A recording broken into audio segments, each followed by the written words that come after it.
오늘 마켓팬들 중국 얘기를 좀 해보겠습니다. 잘 아시는 것처럼 오늘 뉴욕 시장을 떨어뜨렸던 역시 가장 큰 이유도 중국에 대해서 125%가 아니라 145% 관세율이 좀 부과가 되는 걸로 10일부터 이제 확인이 됐다라는 점이 또 시장 영향을 좀 미친 거죠. 이제 미국의 관세 어떤 정책은 타겟이 확실해졌습니다. 뭐 몰랐던 건 아닌데 이제 명확하겠다, 전선이 명확하겠다 볼 수가 있겠고요. 그럼 결국 이제 2018년도죠. 이제 트럼프 정부 1기 때와 마찬가지로 이제 관세 정책은 미국과 중국 간의 이제 양자 대결 이렇게 이제 좁혀졌다 다시 이제 볼 수가 있겠습니다.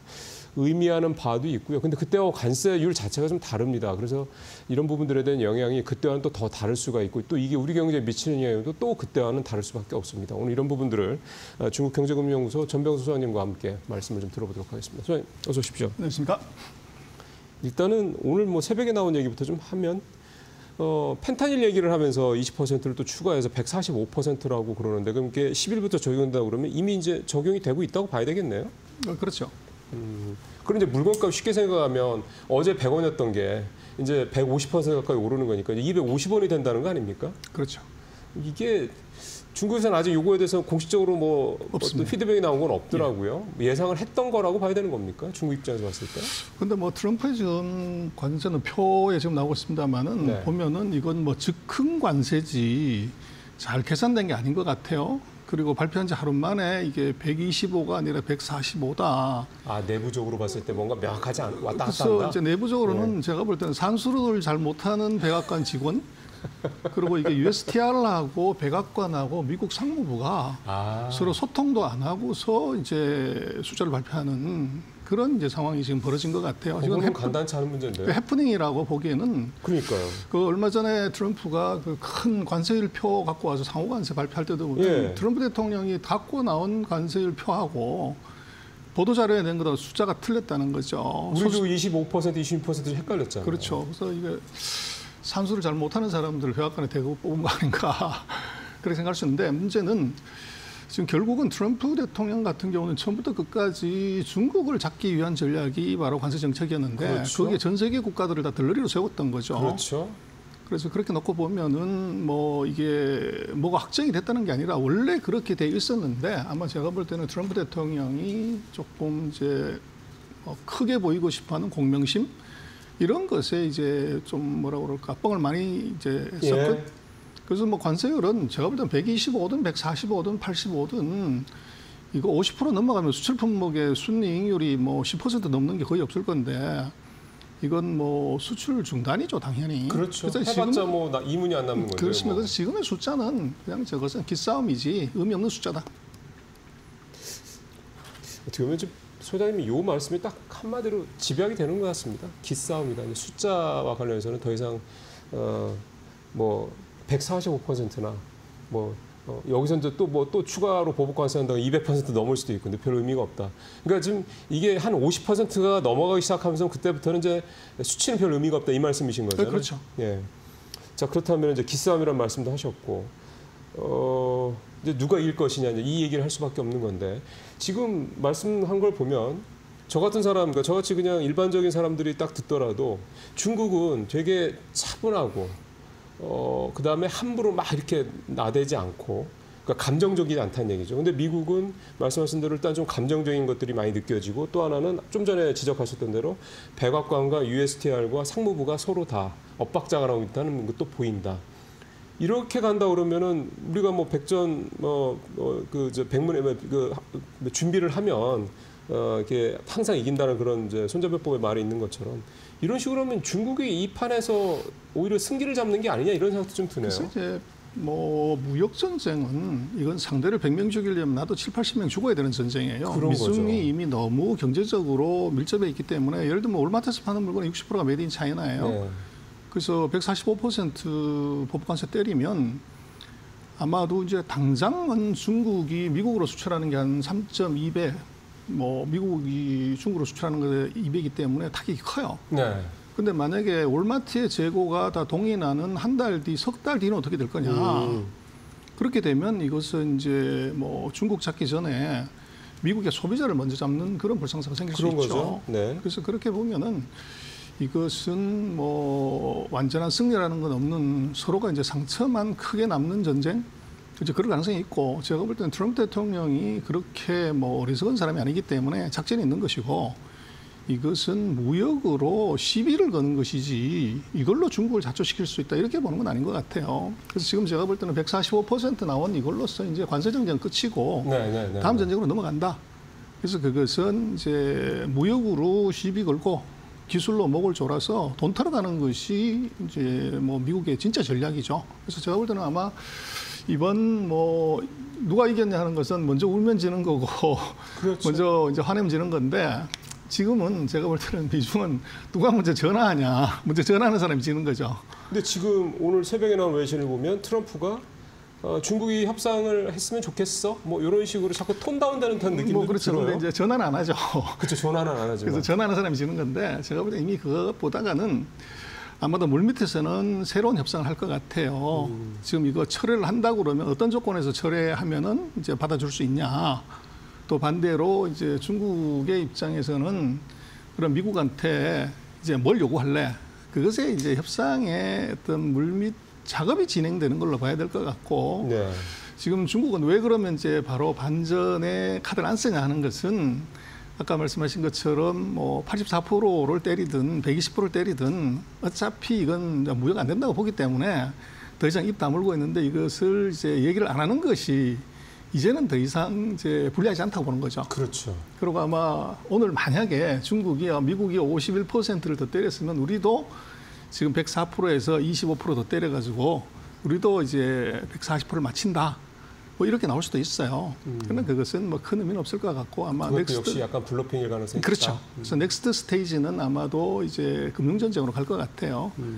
그래서 뭐 미국이 원하는 것이 수입을 안 하겠다는 게 아니라 무역 흑자를 줄이라는 거잖아요. 그렇죠. 근데 그 대안을 보면 결국은 작년에 중국이 미국한테 한 2,900, 한 3천억 불 정도 무역 수지 흑자가 났어요. 네.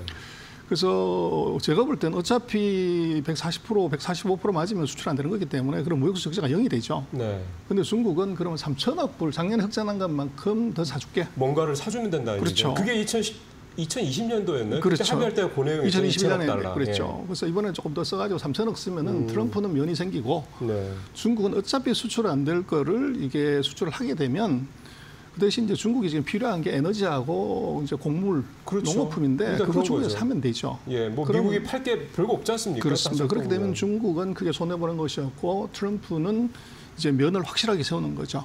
이제 그런 측면이 있기 때문에 뭐 이제 정치꾼 뭐 시진핑, 장사꾼 트럼프가 이게 꾼들의 전쟁의 끝은 항상 막판 대타협을 해요. 네. 그래서 그것을 이제 가는 과정일 뿐이다. 그렇게 뭐 보이시는 것 같아요. 그러면 그거는 그러니까 양자 간에 잘 됐을 때 얘기고, 그죠?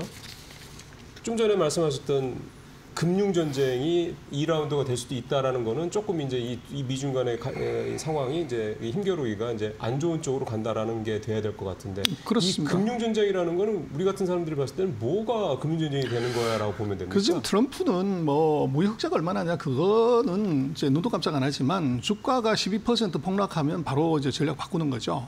그래서 중국은 아마도 제가 볼 때는 트럼프의 그 가장 아픈 부분 바로 주식시장을 이제 자극할 수 있는 정책이나 공격을 내놓을 가능성이 대단히 높아요. 근데 거기에 지금 중국이 갖고 있는 중요한 카드가 바로 애플, 테슬라, 월마트 세 계좌입니다.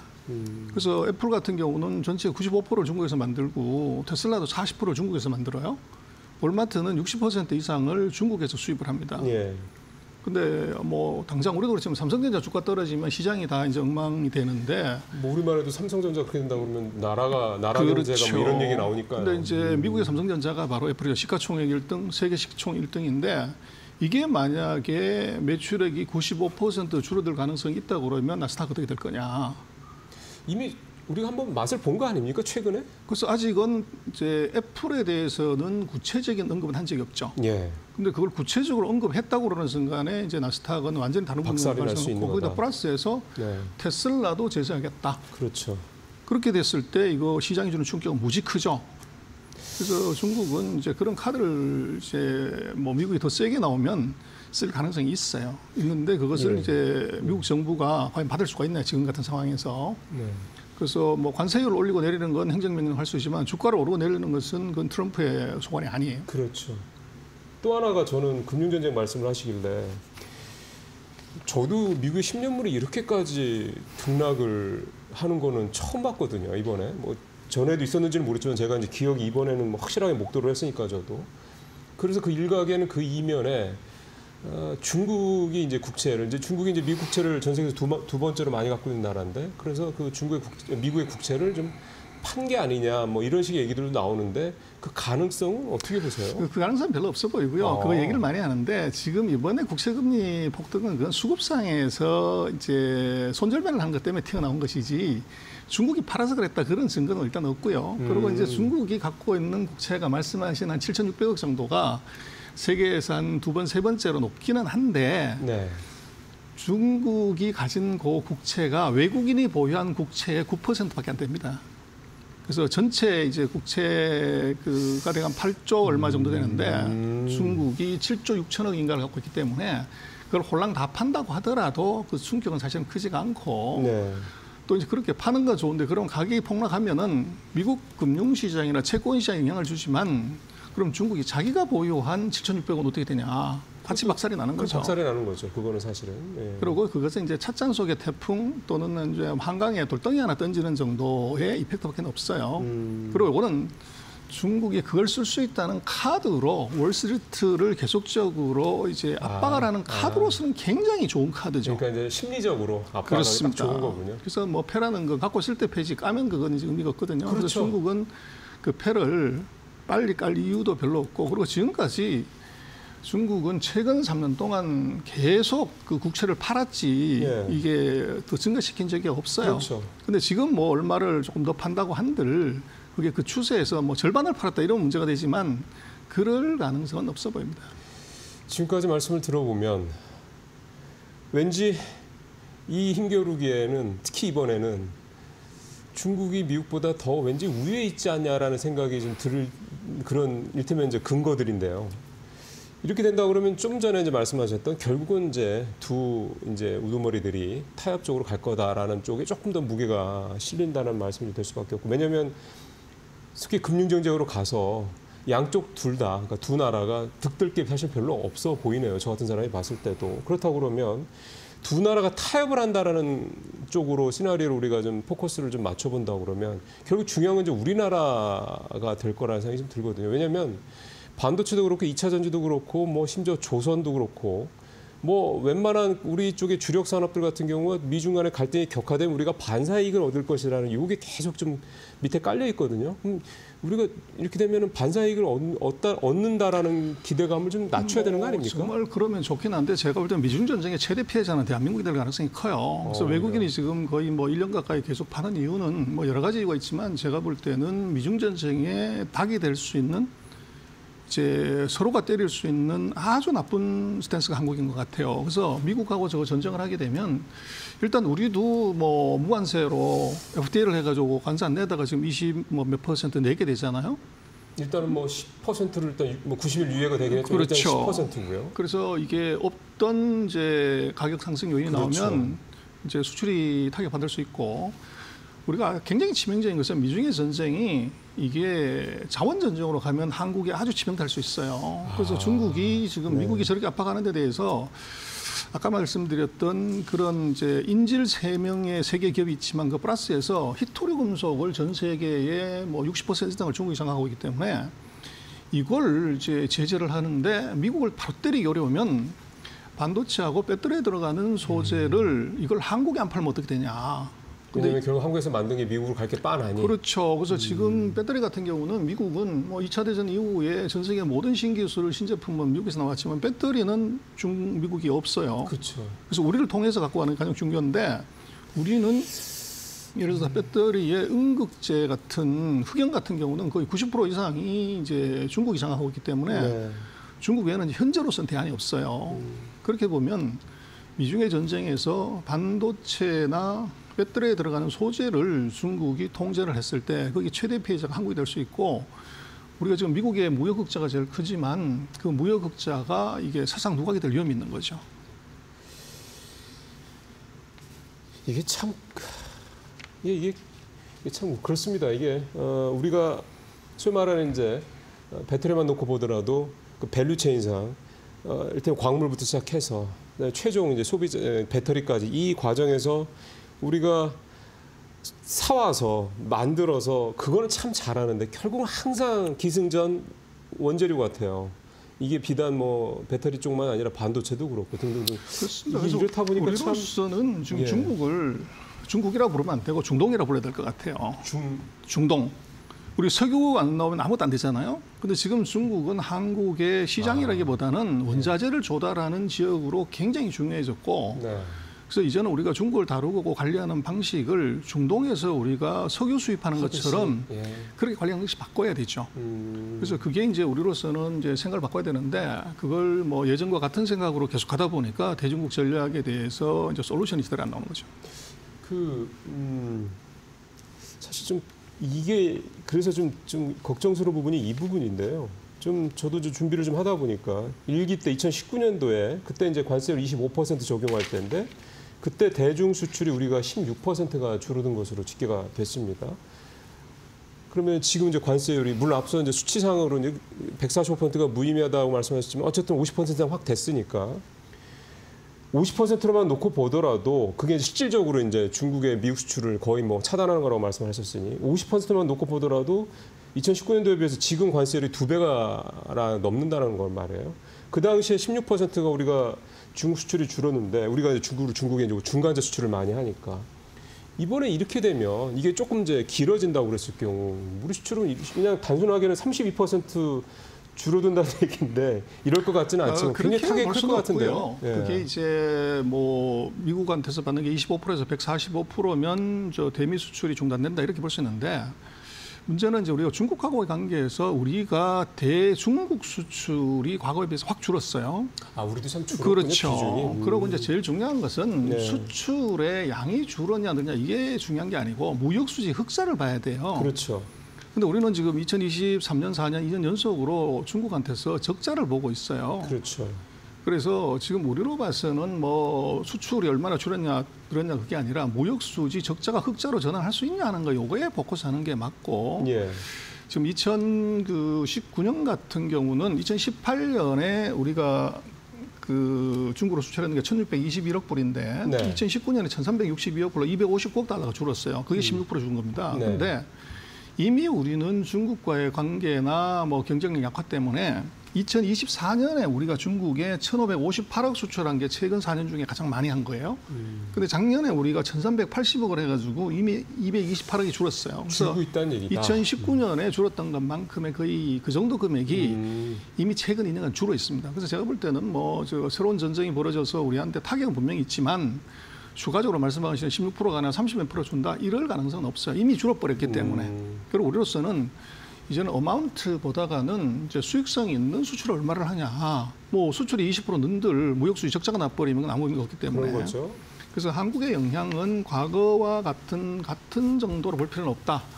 그러나 충격은 있지만 그것은 이미 반영이 돼 있고 우리 수출 구조가 달라져가지고 그 충격은 뭐 그렇게 클 수는 없고 반대로 우리는 지금 저렇게 규제가 세게 들어갔을 때 한국 제품이 미국으로 수출되는 것들이 더 늘어날 여지가 있어요. 네. 그래서 이제 중국에서 터진 것을 미국에서 일부 보완할 수 있는 이제 그럴 가능성이 있죠.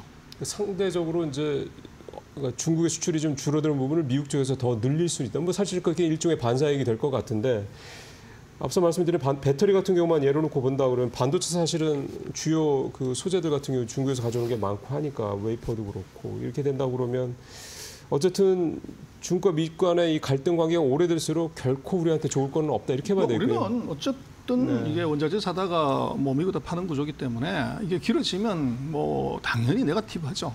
네거티브하고 이제 그거를 어떻게 극복하냐는 것은 결국은 원자재를 말씀하신 것처럼 제3국에서 대체할 수 있는 거를 빨리 돈 들여서 개척해야 되는 것이고. 지금 수준은 소장님께서 보시기에도 아직 굉장히 미흡하다고 보시는 거예요. 뭐 택도 없죠. 네. 뭐 중요한 소재들의 뭐 80~90%를 중국에서 가져오기 때문에. 그래서 그건 우리 뭐 숙제고 뭐 어차피 가공무역을 하는 나라의 숙명이죠. 네.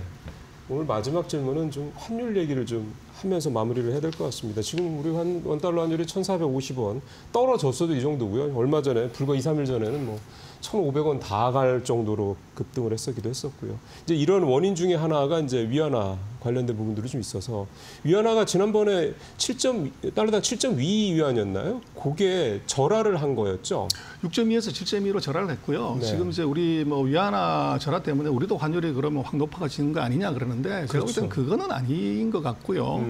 중국의 영향이 과거에 우리가 받았던 것보다 확 줄어들기 때문에 네. 그 같이 가는 것은 아니고 오히려 제가 볼 때는 지금 환율의 절하는 그것은 자본시장에서 외국인이 돈 빼가는 것 때문에 우리 환율이 올라가는 것이지 중국의 환율이 저게 뭐 7.0에서 7.02 뭐 이 정도예요.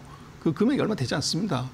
그래서 이제 그거 이펙트보다는 우리로서는 오히려 우리나라의 자본시장의 내재적인 요인 때문에 우리 환율은 가는 걸 봐야 되고 과거처럼 중국의 환율하고 우리 환율이 같이 연동돼서 동시에 간다 이렇게 보는 것은 이미 그 구조는 이미 깨졌다고 보여집니다. 그건 앞서 말씀하신 대로 우리가 중국 간의 무역 비중도 줄어들고 있다 등등 이런 부분들을 감안하면 이제 저도 납득이 되는데 그럼 왜 외국인들이 그러니까 단순히 이게 정말 한국 경제에 대한 펀더멘털에 대한 우려 때문이라고 해야 되는 건지 아니면 좀 전에 말씀하셨던 우리가 이제 대표적인 우리 국내 주력 산업들의 원자재가 대부분 다 중국에서 가져오는데 그 의존도가 여전히 높다는. 제가 볼 때는 근본적으로 포트폴리오 상에서 우리가 지금 성장률이 1점 몇 %인데 세계 평균이 3%예요. 그러면 글로벌 투자자 입장에서는 성장률이 3% 밑으로 가는 나라에 돈을 빼서 3% 세계 평균 이상으로 가는 나라에 투자하는 게 그게 기본의 기본이죠. 그래서 우리는 그렇죠. 우리가 지금 자꾸 밸류업 얘기를 하는데 제가 보기에는 밸류업이란 우리는 그로스업을 세계 평균 성장률을 못하면 외국인은 계속 판다.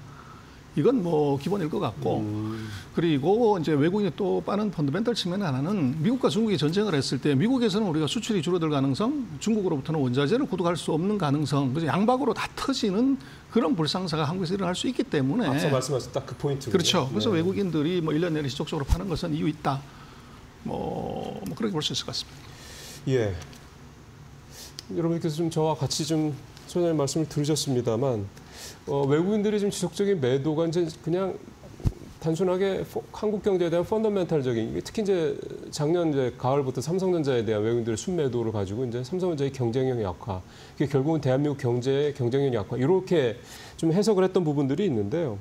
오늘 소장님 말씀들은 조금 더 구체적으로 느낀 거는 우리가 갖고 있는 이 수출 구조의 어떤 좀 취약성 이 부분들에 대한 거 그러다 보니까 우리 성장률이 자꾸 떨어지는 이런 부분들이 외국인들이 계속해서 팔고 있는 좀 보다 근본적인 이유 중에 하나구나라는 좀 이해를 좀 더 하게 됐습니다. 참 만만치 않습니다. 우리가 가야 될 길이 정말 먼 것 같습니다. 여기서 소장님과 인사를 좀 나누도록 하겠습니다. 말씀 잘 들었습니다.